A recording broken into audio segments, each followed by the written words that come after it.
Welcome to the Collective Genius Podcast, the show for real estate investors who are looking to scale.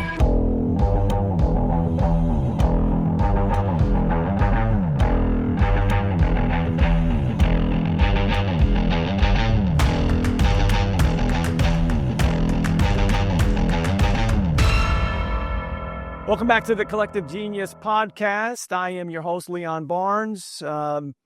This journey so far with doing these podcasts, I'm so thankful for all of you that have reached out, given some great feedback on the show so far, some of the things that you want to continue to hear from our Collective Genius members, investors across the United States at the highest level. And we have another treat for you here today, and I'm excited for a couple different reasons. I've known this member for 10 years, and I have seen his journey and how he has changed over the years, all for the good. And it's a long time coming to get him on the pod here today. So I want to welcome in Collective Genius member and friend, Mr. Brad Chandler. Welcome to the show, my friend. Hey, thanks for having me, Leon. Of course. You are the happiest person that I know in this business, and we'll get to all of that. But I want to make sure that we set you up for success here, because your story is one that we could do this for 3 hours.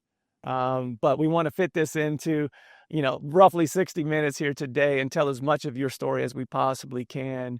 But you've been, let's start here. You've been a Collective Genius member. I joined in 2015. You were a member then.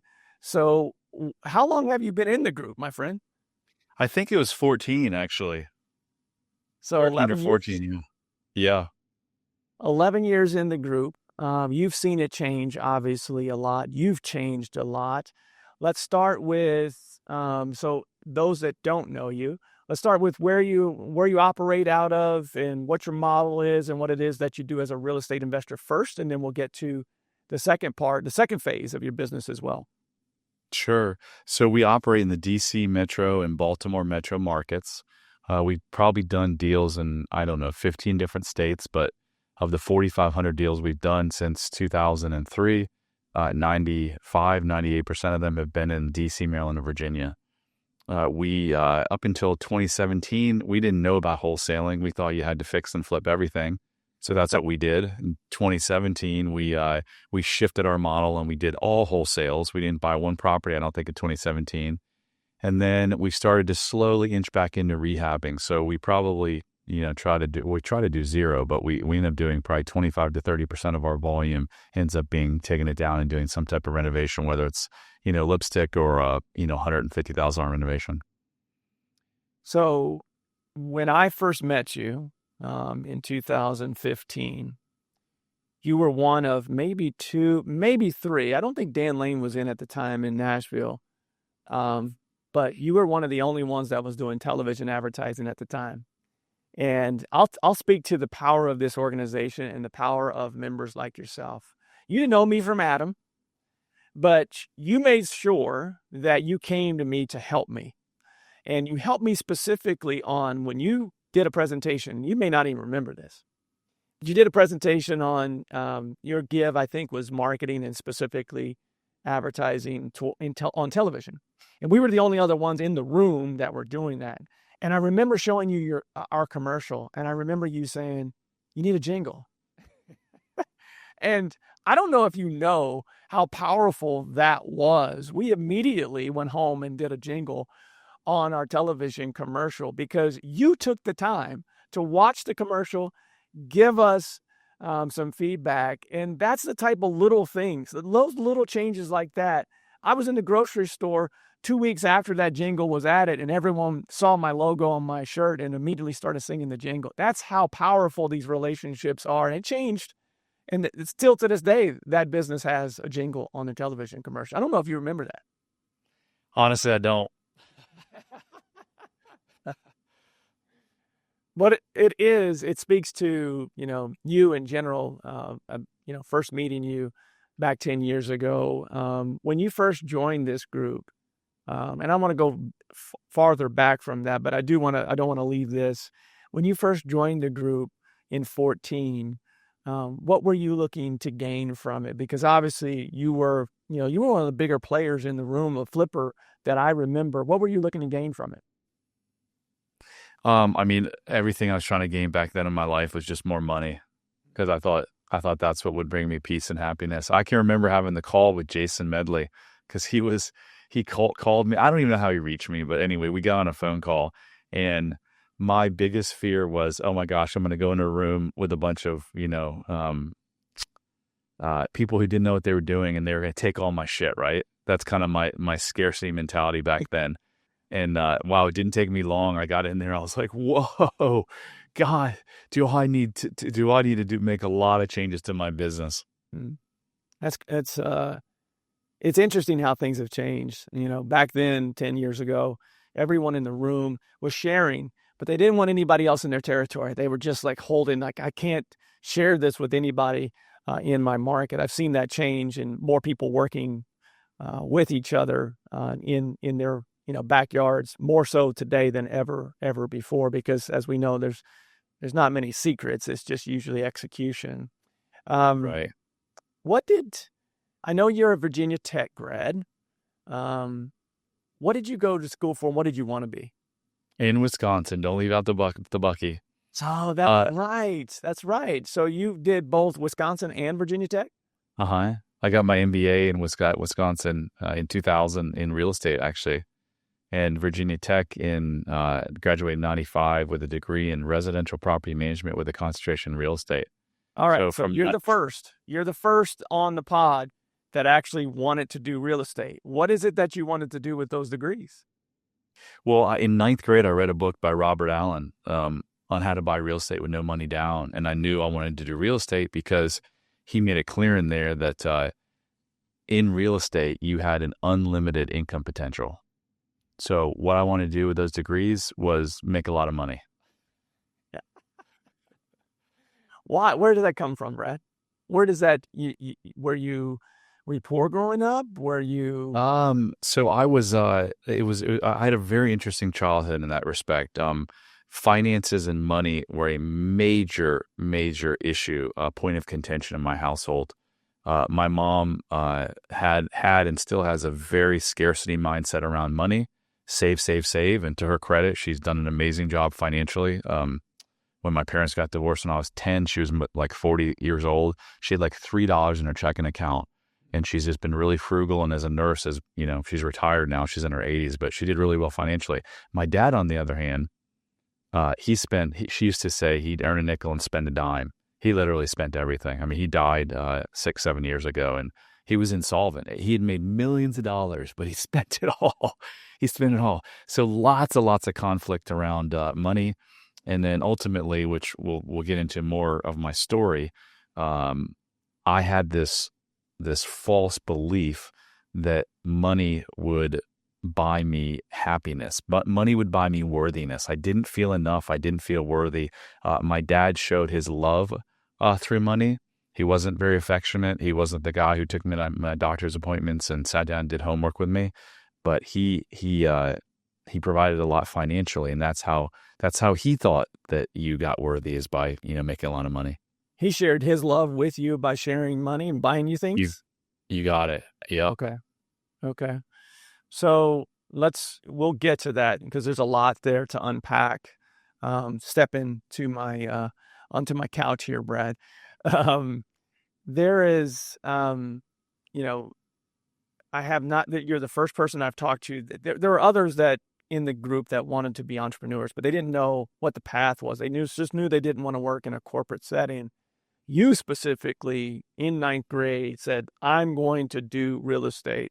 Was there anyone in your family that was an example that you knew did real estate? Nope. Nobody. So no examples. You said, this is what I'm going to do. You go and get a master's degree, undergrad, everything's real estate. After Wisconsin, you go back to Virginia? I did. I actually, in this office building I'm sitting right now, so that was 2000. So the dot-com bubble hadn't burst. So I tried to hit a home run again. Money. I was always after the money. Yeah, I want to do real estate, but I didn't give a shit if it was real estate, if I could just make a lot of money. So I started with this telecom startup called Reflex Communications. They were putting basically wireless in office buildings and multifamily. And they went bankrupt. So that didn't last very long. They went bankrupt when the .com, when NASDAQ crashed and everything. Sure. And so I started working for this developer on the 10th floor of this building, and he bought rundown apartments and turned them into condos, and he was just kind of like a developer type of guy. Had some portfolio. So that's what I did for a while until 2002. A local investor bought my neighbor's house, and my neighbor's house was like a gem right next to me. Right, it was so run down. Never did I think, oh, I'm going to knock on the door and ask if I can buy it. But the house got completely transformed. And then one day there's like 20 people in the house. And I'm like, so I went over and talked to the guy, and we're still friends to this day. John Peterson is his name. I was like, what are you doing with this house? What kind of seminar are you doing? He says, I teach people how to fix and flip real estate. He's like, you can buy houses at 30% below market, fix them up and resell them. And I didn't remember that from the book. I mean, it was many years ago. So on that date of talking to him, which was in November of 2002, I'm like, this is what I'm going to do. So I've been working for that developer, and I didn't really like it. I always wanted to be my own boss. And so that's what I did. I decided in December of 2002, I was going to do it. And it took me 8 long months of coming home from a full-time job. My son had just been born, so I spent from 6 to 8 with him. From 8 to 11, I was hand addressing envelopes. I was hanging door hangers. I was pounding We Buy Houses signs. And then in July of 2003, I bought my first house. Still working for the guy. In July and August, somehow I landed 6 houses. I bought 6 houses. Then in October, I went to him and I said, I quit. I'm going to start Express Homebuyers. And I came home and told my wife at the time, and she's like, are you insane? Like, our son was just born, and I've got 2 kids of my own that you're supporting. Like, what the hell are you thinking? And I was like, it'll be fine. And here we are 22 years later. We're not married, but everything is fine. I've heard that. I close my eyes to think about how many people I've heard, not only on the pod, but also, throughout all of our members that took that leap. Most of them took a leap when their kids were either just being born or really young. And I think some of that is, I need to provide more. In your particular case, you were talking about money, but money equaled security for you. And you saw this as the path to freedom plus money and providing. So it's 2003. So we're talking a year after you met the next door investor guy. A year in, finally you say, all right, it's time for me. I've got these 6 deals. I'm going to go out on my own. What did it look like in that first year? Well, first of all, I think I had like I think I had like 50 grand in my checking account, I think. And I had an $80,000 worth of debt from Wisconsin. So I started with a negative net worth. Mm-hmm. And I was looking for a partner because I wanted quality of life. And man, the partners I was like interviewing, oh, I mean, there are so many unfortunately in this business, there's a lot of shady people. And one of my houses I bought was in Arlington. And here's how I bought the house. The second house I ever bought was in Manassas. And I went to a Robert Sheeman conference, who I'm still buddies with Robert, an amazing guy. He's one of the OGs in the space and like teaching.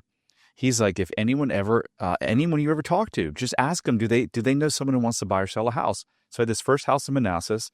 I bought that house and I was going to rehab it. And I was listening to Ron LeGrand, another OG in the space. And he's like, just put handyman special in the newspaper. So it was so long ago that I actually put a newspaper ad in. Some lady came and she bought it. So I already sold the house, but I put my We Buy Houses sign in the front yard because I'm a master marketer. Some lady called me. She was a truck driver. It was a Friday night. She'd been drinking. I could tell she'd been drinking. And she's like, I want to buy that house. I was like, it's sold. But instead of hanging up the phone, this is crazy how life works. Instead of hanging up the phone, I asked the question that Robert Sheeman taught me. I said, do you know anyone else who wants to sell a house? She goes, my mom has a house in Arlington that she's not even living in. I go, really? Do you know how much she wants? And he's like, $220,000. Even back then, I was like, oh my God, 220. Yeah, I want that. She goes, let me call her. She calls me back. She goes, I got her down to 180. I buy the house. I stick a We Buy Houses sign in that front yard, and I get a phone call. And this guy says, hey, I'm an investor in the neighborhood. I live around the corner. I can't believe you can buy houses in my neighborhood. Do you want to go for lunch? I went to lunch at this Latino chicken steak place. And that person was Judd Allen, who 22 years later is my business partner. We sat there and he had 10 grand to his name. He had done a couple deals and he goes, I told him my vision. I want to build a national company with TV advertising. He goes, I got $10,000. That's all I got. I'm in. And we've had this amazing partnership for 22 years, all from asking that one question of, do you know someone who wants to sell their house? So much good from that. I mean, the luck happens when you're prepared and you are doing the work. And there's so much good that came from that, of buying houses and selling houses, but law of attraction, attracting the partner that has been with you now 20, 22, 23 years now. Out of the gates, though, it couldn't have been all good. I mean, you're snowballing here, and you're buying things. You're buying a partner, but at some point, the wheels have to come off, right? Oh, they did. It was amazing, actually. So we started where him and I were just doing everything, the same thing. And I woke up one day and I'm like, wait, let me go meet with the sellers. You handle the construction, the financing side. Until this day, it's still, I'm sales and marketing and he's like construction and finance. So 2003, we didn't, I don't think we got together in October 2003. So we didn't do much then. 2004, we started building and building and building, and we're ramping. Cause again, I got to make a shitload of money. It's, and we'll talk more about how it was like a survival thing for me. And we would just, we separated roles, and then we hired an admin, and then we got so busy and we just started hiring. I don't know who I was basing. I think one of the first books I ever read was E-Myth by Michael Gerber.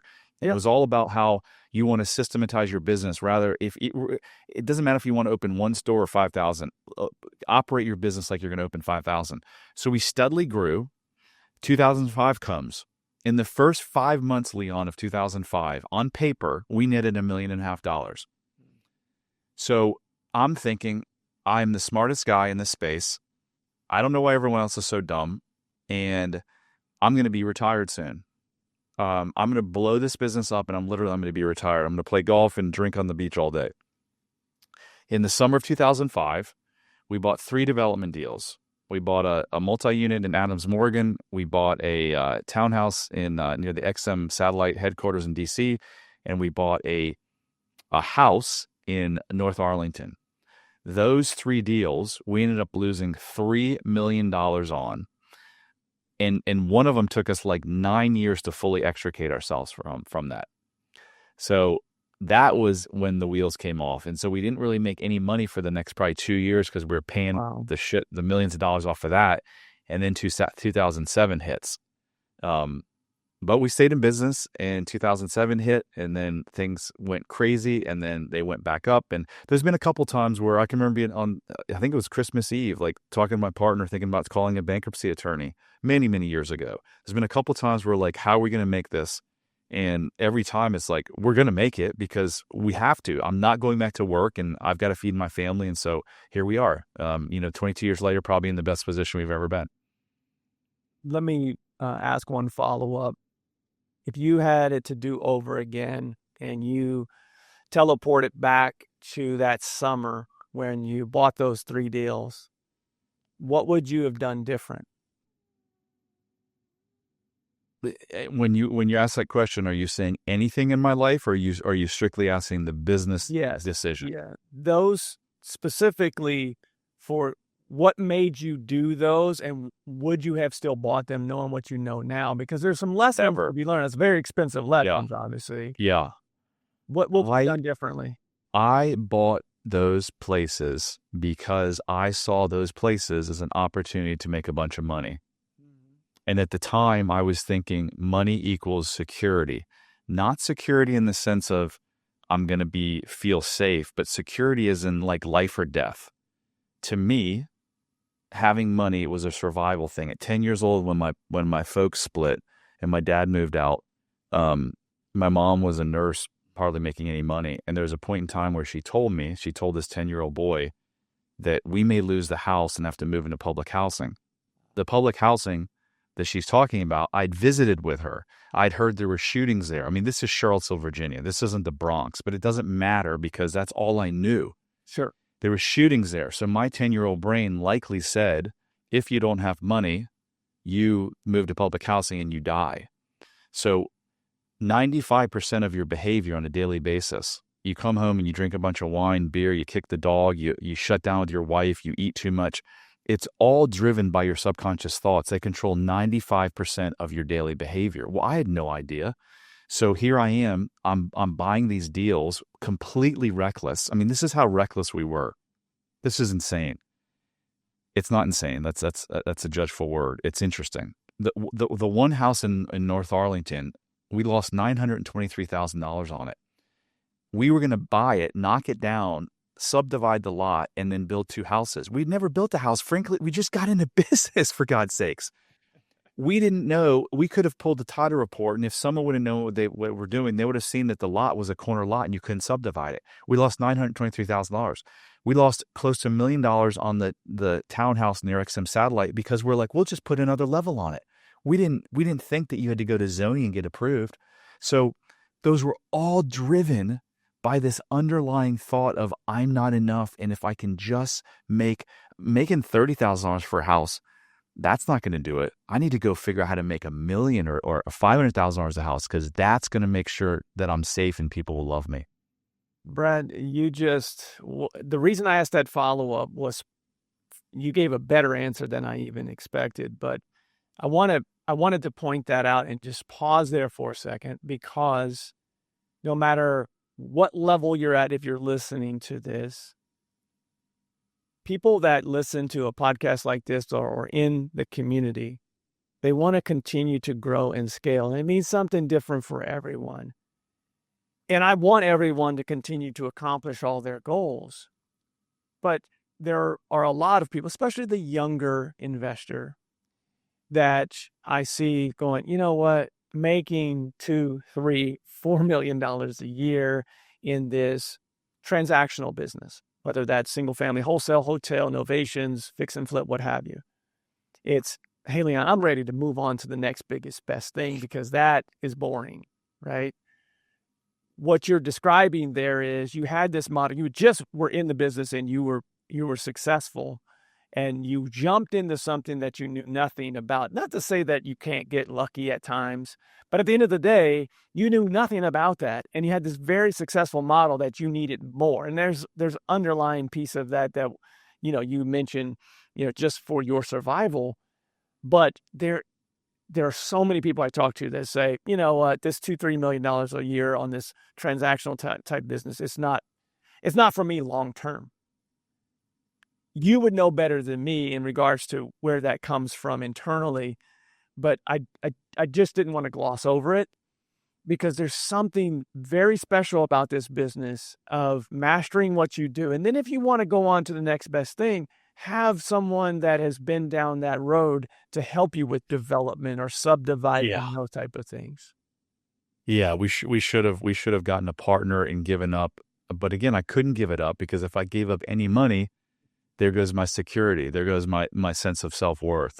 Right. So this is just like a microcosm of my subconscious mind controlled me on those 3 transactions, and it controlled me on, 2 marriages that didn't work, and kids with behavioral problems, and the use of weed and alcohol. All of that stuff was driven by this subconscious. It's all the programming from childhood that, I put a post out the other day on vacation when I was in Costa Rica saying, if you had any idea how much your thoughts from your 6-year-old self are affecting you as an adult, you would be freaking blown away. Absolutely blown away how much of your behavior at 36, 46, 56, 66 is controlled by the thoughts that you were programmed in your head between the ages of 0 and 10. It's unfathomable. So let's talk about that. Let's dive deeper into that. Obviously, you're at the offices of Express Homebuyers right now in DC.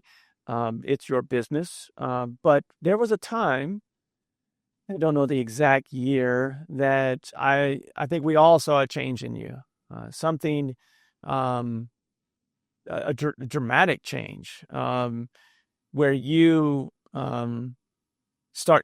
just in general, you just became the happiest person I know. And in this business, balance is something that a lot of people are trying to achieve. I don't care if they're a young investor or old investor. Balance in general and happiness with one's life is a struggle for an entrepreneur because we're always wanting more, to which you've described here. So when did this, and you're still a real estate investor, but when did this transition of researching and understanding you personally better? When did that happen? It was Why?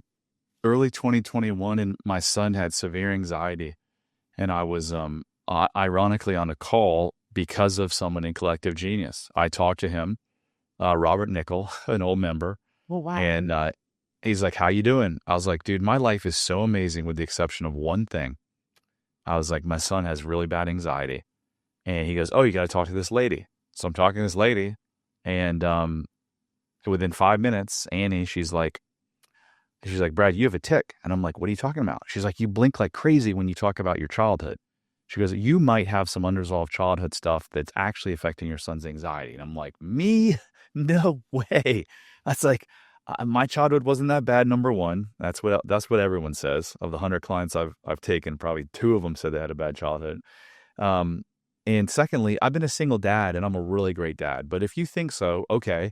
So she invited me to come out and work with her ex-Navy SEAL husband and her for a weekend in Park City. And that was February of 2021.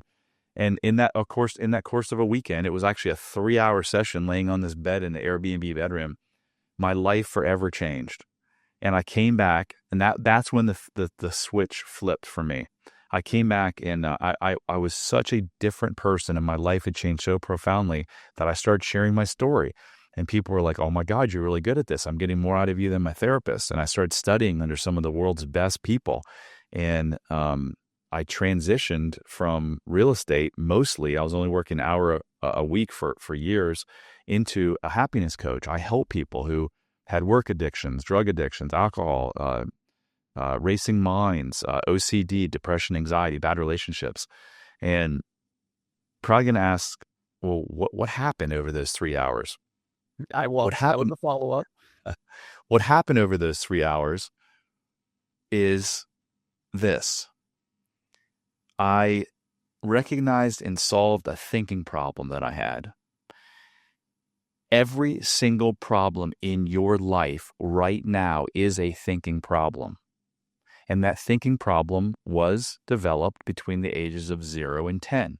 And when I say every problem, I mean every problem. If you're overweight, if your business sucks, if the cash flow is up and down, if you shut down with your spouse, if you have anxiety, depression, you smoke weed all the time, you drink too much. At CG, you remember, 4 o'clock in the afternoon, I'd be pulling out a vape pen, hitting the weed thing. I'd be drinking. I don't do that shit anymore, or on very, very rare occasion. So every single problem is a thinking problem. And here's the mic drop moment. So if you're driving, pull over or grab a piece of paper. Every negative behavior in your life, all of those things I just mentioned, and the 100 more that we don't have time to go over, is your brain's solution. It thinks it's a solution to something that's worse. Because what's the point of your subconscious brain? 1 is to keep you alive, and 2 is to move you from pain to pleasure. So if it's got something, I'm holding up my left hand, if this thing over here is worse than drinking 6 or 12 beers a night, okay, I know that drinking the 12 beers isn't great, but it's freaking a lot better than this thing over here. So what we did in that 3-hour session, Leon, is we went to the thing that was driving the behavior. And what did we find out it was? It was an untruth formed in childhood that actually served me and helped me in childhood, but destroyed me as an adult. And what was that thought? I'm not enough. My dad hit me with a belt. My mother and father constantly fought. My dad made fun of me. It was an unstable house. So I, therefore, like every kid does, if I looked at my dad and mom and said, they're the problem, guess what? I'm completely helpless. Completely helpless. So what we do as kids is we internalize it and we say, this must be our fault. I'm a bad boy. That's why dad's hitting me and making fun of me and my parents fight all the time. Because guess what? All I've got to do is be a better boy and daddy will stop hitting me and love me. So it actually helped me get through those situations. But at 47, when I'm buying a 42-foot boat and I've never owned a boat and I'm trying to sail it to the Bahamas to prove my worth, it didn't serve me. Man, I just wanted to soak that in for a second. because the first thought I had was, as a human being, to get to where you have gotten to, you and a lot of other successful people, that code that was written between 0 and 10 helped us to get to a certain point. If I'm hearing you correctly, those same things that got you here won't get you there, just like in business, right? How do you unlock that? Like, if I am struggling with balance and relationships and addictions and all of those things that you just mentioned, where do I start? It's such an amazing question. I'm glad you asked that. So let's go back to the negative behavior that you've tried your whole life to fix and you can't. And you do the work. We happen to use hypnosis to get into the subconscious mind that's driving all the behavior. And that's why traditional therapy doesn't work, is because mostly it focuses on the conscious mind, which doesn't have much effect on your behavior. So we do the deep dive. We ask your subconscious mind in a deeply relaxed state, what is the cause of your drinking? What is the cause of you shutting down with your spouse? What's the cause of the infidelity, the continual infidelity in your marriage? Then you go, and your subconscious mind says, well, when daddy hit me, I told myself I wasn't enough. Then we show the brain how that's an untruth, and your brain can't hold conflicting thoughts. It's like if I looked out the window and was like, Leon, it's a beautiful sunny day. Oh my God, we're in a hurricane. Your brain would be like, what? A mismatch detector would go off. It'd be like, well, what's the real truth? That's what happens. So you actually rewrite the neural pathway holding those untruths when we do this exercise that we do with our clients. When you rewrite that neural pathway, they just figured this out 20 years ago. But is it being taught in psychology class? No. Are many therapists using it? No. Do many therapists even know about it? No. It's called memory reconsolidation. They thought for 100 years, from like Freud up till, 100 years after, a long stretch of period, Freud started it. That once you had those internal, that thought, I'm not enough, it was emblazoned in your mind forever. They now know that you can rewrite that neural pathway. Leon, when you rewrite that neural pathway, what do you think happens to the negative behavior? I don't know. It goes away. It goes away because guess what? There's nothing to fuel it. There's not one person on this call that's struggling with addiction or eating or shutting down or workaholism that was born with it. Every single person, it was learned. So if it was learned, well, then we can unlearn it. So I think one of the points you were trying to make is, well, Brad, didn't that help you make millions of dollars? Yeah, it helped me make millions of dollars. But what else did it do? What else did it do? It helped me lose millions of dollars. It helped me have 2 marriages that didn't work out. It had me have 2 kids with behavioral and anxiety problems. It had me smoking weed and drinking every day. So now you look at this and you say, okay, what have I done now in my life in these last 4 years? Do you think by healing myself that I don't know how to make money? Guess what? My net worth in the last 4 years has gone up higher than any other 4-year period. So what we do is we take the good and we give back the bad. So I still know how to make money, but I'm not making money for the source of making money. So many entrepreneurs and real estate investors get in this business thinking, when I can make $5 million, I'm going to be happy. My spouse is going to finally like me. I'm going to be able to do this. No, none of that shit's true. And here's the irony. You're trying to get to a state that you think money can bring you. It ain't never going to happen. What you need to do is you need to do what I just said and figure out these untruths and reprogram your mind. You can get to that state today. You can get to that state in 5 weeks working through our program. And guess what happens when you get to that state? Now your chances of making $5 million go through the roof, because I show up every day to work, Leon, not scared, trying to make a bunch of money to prove my worth and survive. I show up trying to make an impact on the sellers that I served, an impact on the investors, and most importantly, an impact on the team members that I serve. My team members are my customers as much as my sellers are my customers. So if you're listening and you can figure this out, you're going to avoid divorce, obesity, addiction, loss of money. And it's not that hard. It's literally where you want to be is probably closer than you can ever imagine. All right. I am listening to this, struggling with a lot of those things that you just mentioned. And I want to continue to grow and scale my business. And I come to you. What's that transition look like in the first, you mentioned 5 weeks. Let's talk about the first 5 weeks. Am I able, while going through this transition, this awakening, this recoding, while I'm going through all of this, what does it look like for me still at work and at home? Am I having withdrawals? What's the transition? And can I keep doing what I'm doing while recoding? 100%. The irony of the work that I do and the work that I went through in Park City, it was a 3-hour session. Leon, I'd been to 3 decades of therapy on and off. I'd been to 50 or 60 marriage counseling sessions, but none of them worked because none of them got to the source of the pain. None of them got to the subconscious part of my brain that was driving my behavior. So what we see with our clients is in session 3, that's when we have the 2-hour hypnosis session. That's when these major shifts occur.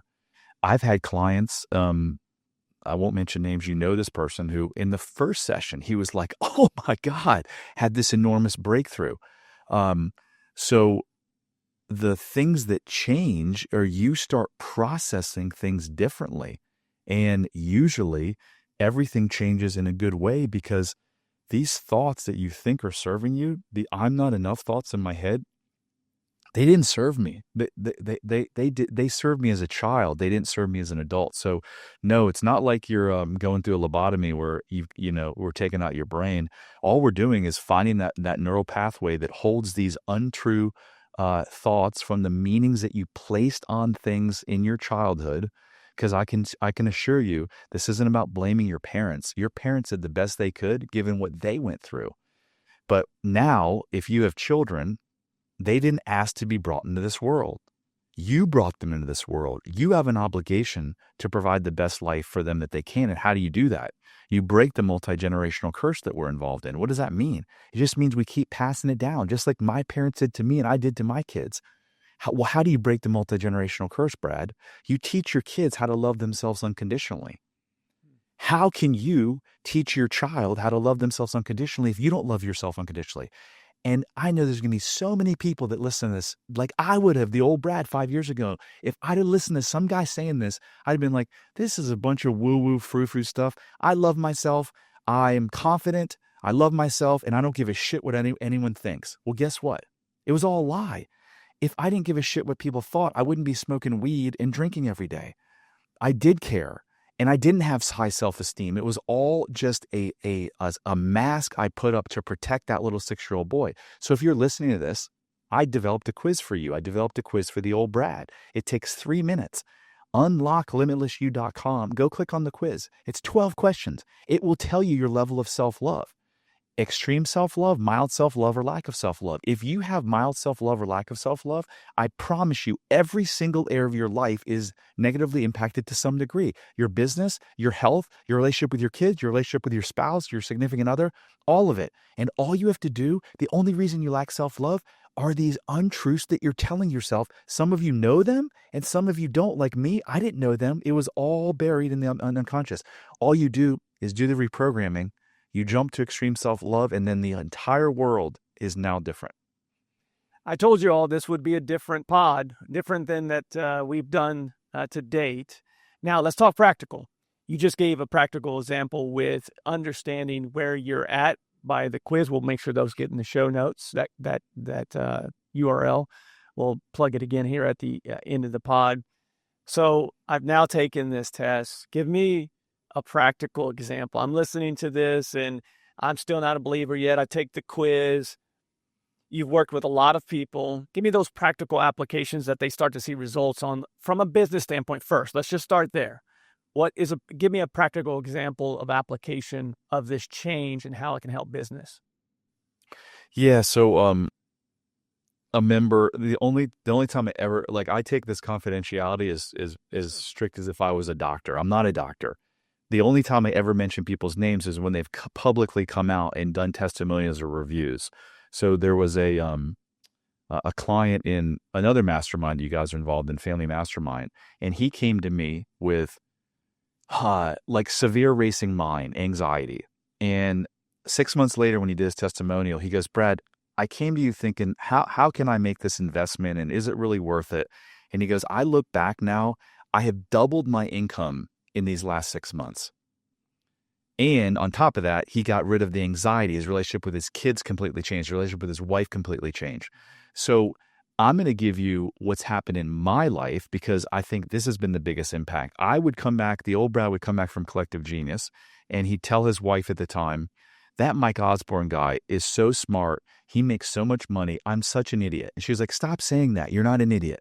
And then I'd come to Express Homebuyers and I'd be like, we got to do this and this and this. I was like always all over the place, creating all kinds of chaos. Now, because I had to make a bunch of money to, again, prove my worth to the world. Now, I still want to do a lot, but I'm not crazy all over the place. I'm much more targeted. I'm much more focused. And I'm not coming into the business curating chaos. That's one thing. The other thing is I'm focused on impact, and I'm not looking at the sales guy and being like, he's not making me money. What the hell? I ask, what's going on? Like, tell me, why do you seem so anxious? And I help them through that. So it's just when you have these thoughts, you are almost in a constant fight or flight. How in the world can you plan a business or think about your next logical step when you're in this, I can't wait home to get home or to hit the weed? I mean, you and I know people who smoke weed 24/7 and they're in this business and they're doing okay financially. But if you're smoking weed 24/7, or you're smoking weed every night something ain't right. I tell you that because this guy used to like shout how great weed was. And oh my God, I had no idea. Honestly, I was ignorant. Weed is like the worst thing, and one of the worst. It ages your brain worse than anything but like dementia. So if you're doing weed and you think it's this harmless substance from the earth, it's not. It's as destructive as alcohol. So just a sign. Just look at your life now. You were asking for concrete steps. Take the quiz. If you score lack of self-love or mild self-love, look at your life. Ask yourself, what are your relationships like? What are your kids like? Do you work too much? Are you in shape? Could you take your clothes off, look in the mirror, and jump up and down and be happy with what you see? Do you have anxiety? Do you have impression? If you answer yes to any of those things, do you have trouble in relationships? Do you do self-destructive behaviors? Then you might be like, oh my God, maybe this is the reason. Maybe that guy is right.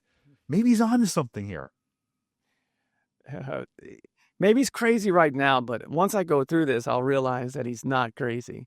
So I think if I had to summarize for the audience, a lot of listeners that have reached out to me, I love hearing the journey because it reassures me that I'm on the right path. And a lot of it's practical, tactical, Brad. And the reason that I was excited to have you on, because I knew it would be more focused on internal. And often the people that struggle the most with scaling their business to the next level, there are some things that are involved from a practical, tactical standpoint, right? It's operationally, they're struggling. There's some tweaks, little things they can do with marketing, obviously, to grow leads and to grow the business. But that is just a piece of it. Like what you just mentioned, if I can really pinpoint the practicality of what you just mentioned, it is this. You cannot scale without helping people, your teammates, your team members. You cannot scale without making sure that they accomplish their goals as well. And when you are happy with yourself and you are helping others find their goals, their dreams, and their happiness, that can only do great things for them and ultimately for the results of your business. Would you agree with that? Yeah, I agree. I think you need to ask yourself, what's the most important thing in your life? And then I need you to ask yourself, how much time do I spend on it? Hopefully your answer is the relationship with the people that are closest to me in my life. But I bet you that you're going to answer hopefully that's the most important thing in your life. And then the second question is, what's important to you? Or how much time do you spend on it? Very little. How much time do you spend going to Collective Genius, and how much time do you spend going to marriage counseling or working on yourself? there's a lot of people that struggle with relationships in everywhere, including Collective Genius. And the relationship problems are never about the actual relationship. It's always about the relationship each individual has with themselves. So think about that. The money is just not important. Look at the Kurt Cobains and the Amy Winehouses and the Princes and the Michael Jacksons. They had all the money in the world. You think, just like I did, that money would bring you happiness, but it doesn't. So my request to you is, we've got this exercise on our website for free under the resources tab on unlocklimitlessyou.com. It's a 7 levels deep question. It's another real estate guy came up with it, Dean Graziosi. So when you're asking yourself, when you're thinking about scaling, Leon, I want to have a company, a home buying company in 10 markets, and I want to make $10 million a year. Put at the top of that and write that down. And then ask yourself, why is that important to me? And then whatever that answer is, ask yourself and ask yourself and ask yourself. In 2008, had I had the opportunity or the knowledge to do this, when I decided that I was going to launch a Keller Williams team, I wanted to be the first team to ever sell $1 billion with a B real estate in a year. Had I done that exercise, and I've gone back and done it now, guess what my bottom answer is? What's my why? So that people will love me. Is that a reason to try to go build $1 billion? No. If you can start asking yourself these hard questions, these important questions, a lot of you are going to see that you're trying to scale because it's some silly answer. It's not silly. It's about how you feel about yourself. That's not a reason to go try to make a ton of money. Give me that website one more time. unlocklimitlessyou.com resources. There's a number of really great things under the resources that will help you. There's so much good in that, and I want people to go to that every day. The first question that I ask investors that I talk to that are looking at joining the Collective Genius or currently are members, and they say things like, hey, I want to get to 10 million. That seems to be a big number that people throw out there a lot more these days, is I want to get to 10 million. And the first question I ask is, why? Why? First question, why? Tell me why you want to get to 10 million. You know what the answer is typically? Why? What is it? It's, just because, usually. It's a variation of that. Because, why not grow?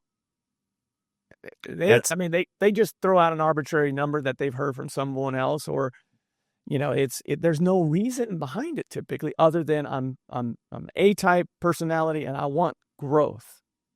Typically, it's just because. Here's the thing, Leon. You're asking them this on the conscious level, right? They're in a conscious state. They're not accessing their subconscious brain. If you could if you had a hypnosis wand and in 20 seconds you could do that, you could put them into like a theta wave brain state, and you ask the same question, my answer would have been, because it'll make me feel better about myself, because I don't feel good about myself. That's likely most of the real answers, but they just don't know it, just like I didn't know it. When you make that change, though, what do you think it is typically? I know it varies for everyone, but if on the other side, if it's still that I want to grow and scale to $10 million, what are typically the results on the other side? I want to do it because I want others to accomplish their goals. Is it less about internal and more about external?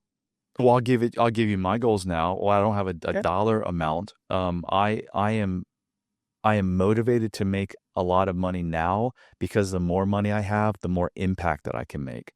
So yesterday's company lunch, we've been talking about giving money forever. We said next month we're going to give out thousands of dollars.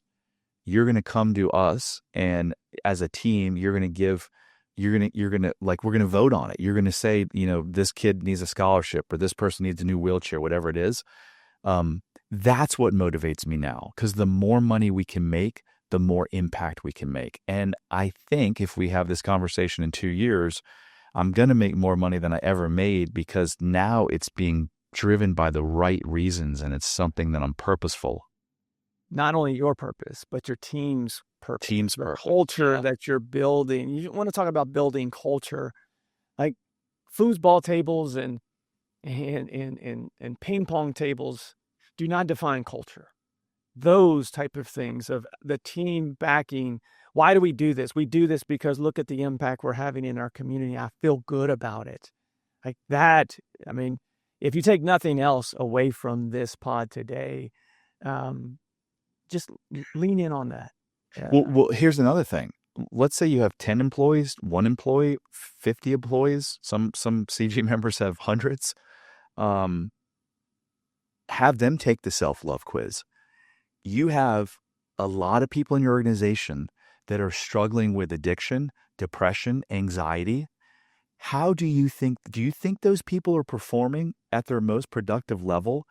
Zero chance. Right. So it's costing you money. So instead of firing them and hiring the next guy who's going to have the same problems, just like you do in your marriage, it's the same thing. It's her fault. It's his fault. I'm going to leave. If you don't do the work, you find the same person, just like I did and just like countless millions of people. Instead of doing that, why don't you go to that person and say, hey, what are you struggling with? You need to be vulnerable, though. If the old Brad tried to do that, they would have been completely intimidated by me.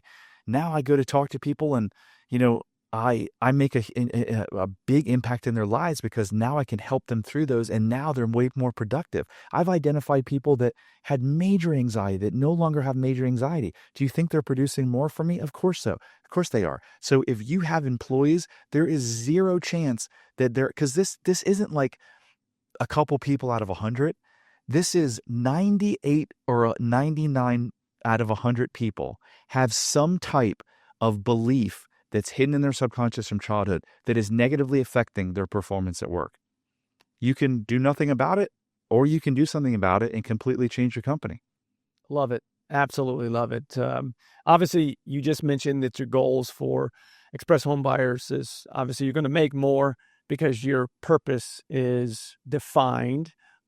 What's next? Not just from a real estate investing side, but also, transforming lives with both businesses. What's next? What's the future look like? Well, I mean, I don't have a grand vision. I've always had this goal of helping 1 million people radically change their life.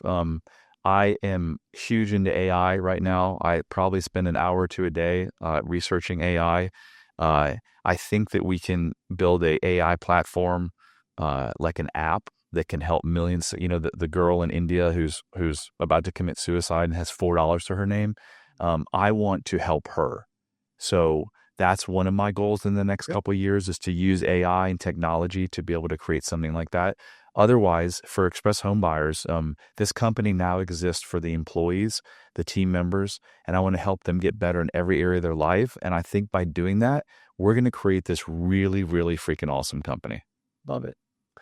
Couple quick things here before we discuss your podcast and some other things. I actually want to know, what was your superpower before this transformation, and what is it today? Are they different? Man, that's an amazing question. I've never been asked that. My superpower before was probably marketing. I just always loved marketing. We've done TV. I've been on the TV ads. That was probably it. And now it's connecting. It's connection. All of these problems that I talk about, we just basically disconnect from ourselves. When you're 6 years old and you're telling yourself that you deserve to get hit because you're bad, that's not a fun feeling. So you disconnect from your inner core, your inner purpose, your inner, soul. So I think now my superpower is I've learned to connect with myself, and therefore I can connect with other people. Outside of helping others, growing the business, give me something that maybe you're passionate about that no one knows about. Like probably everybody knows. I play 2 to 3 hours of pickleball a day. I'm more active. This is when I tell you my life has truly changed. Yes, I'm going to turn 52 in a couple weeks. I've got the lowest body percentage ever. I'm more ripped and cut than I've ever been in my life. I've got, for the first time, veins coming out of my biceps. I've never ate healthier. A couple of days ago, I was wake surfing. I put it on Facebook. I kite surf. I golf. I'm at the gym 6 days a week, lifting heavy, doing pickleball, doing the sauna. I mean, it's just, life wasn't like that. I was hungover. I was in this cloud from the weed for the first couple hours of every morning. And now just Yeah, I love to travel. We were in Costa Rica last week. My daughter and I travel a lot. I've got the best relationship I've ever had with my daughter. That it wasn't that way for many, many years. I'm so happy for you, my friend. There's a lot of good in your transformation and things. It's amazing how things work, right? Your business has always been good, and now it's going to be even better because you are even better.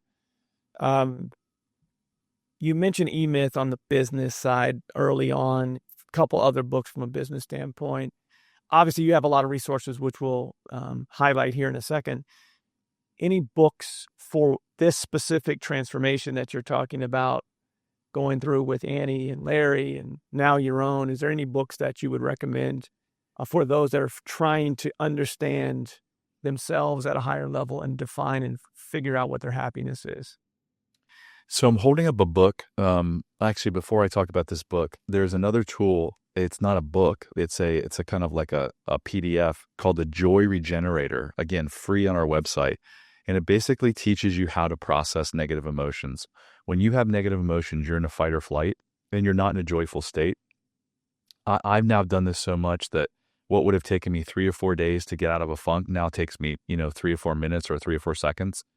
So do yourself and your family a favor and go download the Joy Regenerator, because it's going to help your marriage, your relationship, and you can teach your kids how to process their emotions. When you talk negatively to yourself, your brain doesn't know the difference between you doing it and a complete stranger. So what happens? Your brain releases cortisol. Cortisol is an inflammatory. Inflammation is the cause of 70 to 80% of all autoimmune cancer disease illnesses in the world. So if you talk negatively to yourself, freaking stop talking negatively to yourself, because it's no good. The book I'm holding up in my hand is called The Way to Love, and it's by Anthony DeMello, who's no longer on this planet. But really interesting story. This guy was like a Jesuit priest, and then he moved to India. So it's like Christianity and Buddhism, like kind of wrapped in one. This is the coolest book. It's got like 12 or 15 chapters, but each chapter is a tiny little book. Each chapter is only like 3 or 4 pages. I would say get a copy of this $9 book every night before bed, whether you're alone or with a spouse. Read a chapter of this book and discuss it, and you'll see changes start to happen. It's called The Way to Love.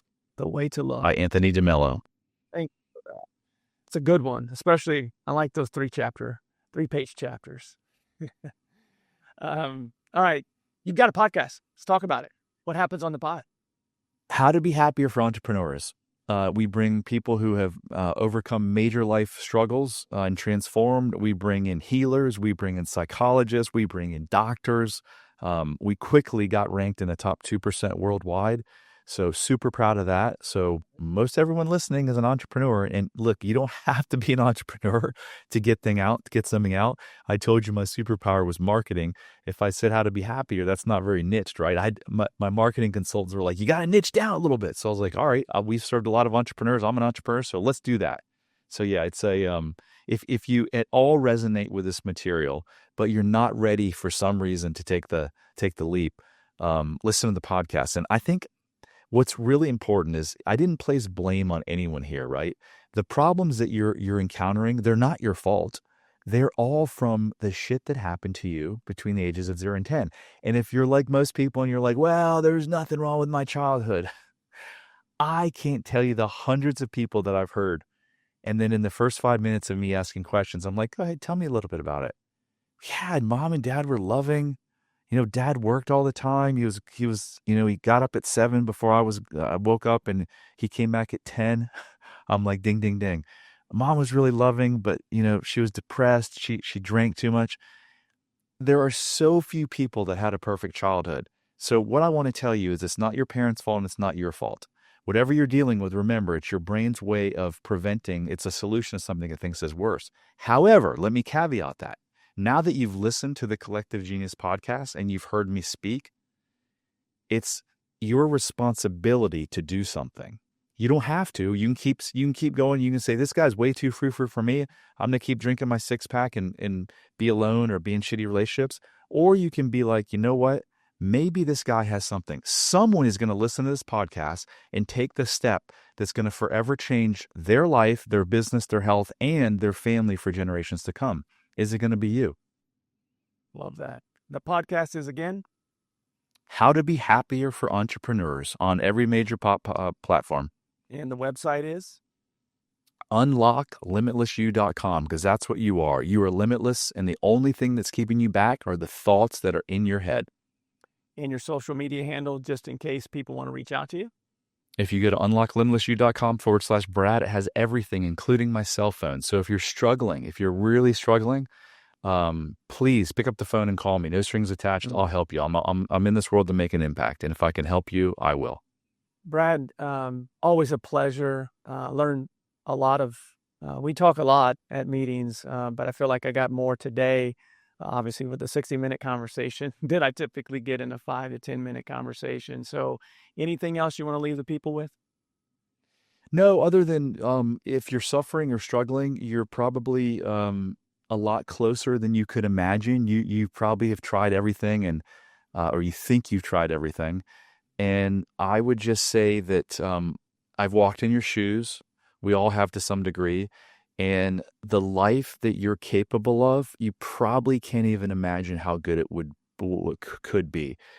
But turning off this podcast and going about your day and just doing the same shit that you've done for the last 20, 30, 50 years isn't going to change anything. You got to step out. You got to take that every long journey begins with a step. And just know that a lot of people are scared of this. It's not scary. It's liberating. And if you're like, oh, I've overcome my childhood shit, or I just got over it. No, you didn't. You don't just get over it. You just can't suck it up. There's no such thing. It's affecting you. And again, you'll learn on the self-love quiz. Just go through those questions and see what they say. And then go back after you've taken it. Actually, I'm not going to spoil this. I'll just keep it at that. Great tease. Great way to end. Brad, thank you so much. Amazing podcast, amazing interview. Always great talking to you. Thank you for being on the Collective Genius podcast today. And if you would like to be in the room with guys like Brad, who obviously I told you all it was going to be a little different today. You have a very successful real estate investor that has become the best version of himself. If that's what you're looking for, this may be the right room for you. CollectiveGenius.com is where you should check us out.